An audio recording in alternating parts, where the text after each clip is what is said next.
Before I was trauma-informed, I was very nervous about the kids coming into my classroom. I was very, I guess you could say, scared. I didn't know how I was going to be able to meet these children so that they could be successful in their lives or even in that day or in that moment. Early on, before we had any instruction on trauma-informed care, it was scary and very stressful because we would have kids acting out and we didn't know why. We assumed it was just because they were being ornery kids, and what we were using, just behavior modifications, weren't working.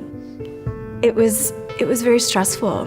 The classroom management was challenging because I felt like I would just lose control of my classroom. We'd have someone acting out, or sometimes multiple children acting out, and it would just kind of be a snowball effect. And you just couldn't catch up.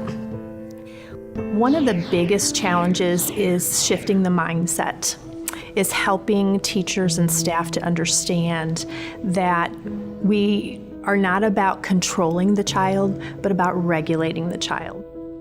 I get very excited when I see how a trauma-informed approach is helping students build that level of self-confidence and success in what they're doing. And one, again, going back to the particular student, watching how he can now become available to learn, to realize that we're going to be there with him even in his most trying times. And because we can help him now feel more safe and confident in what he's doing, he has grown in his educational journey as well. Almost at a 2 per 1 year rate, he is now picking up those skills that he lacked before. But we had to take the time really to do that first, to build that level of relationship and trust and make him feel safe before we could go anywhere further with him.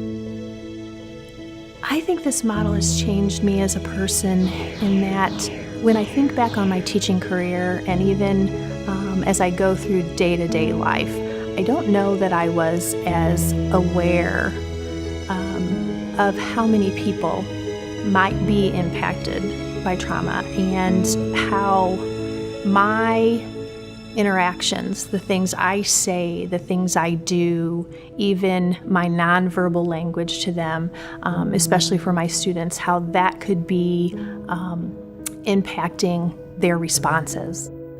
It was kind of an aha moment for the teachers, at least for me, in thinking, oh, that's why this child is doing this, or that's why this child is needing so much of this support.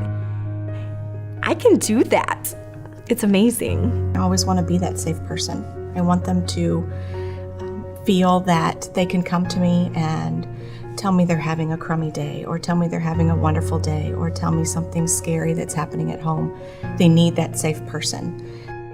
I love my job and working with the students that I do because they are challenging.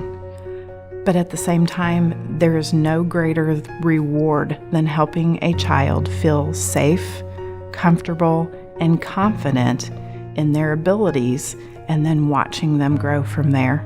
It's about how are we going to help them to be successful just for this moment or just for this time, because then tomorrow's a new day.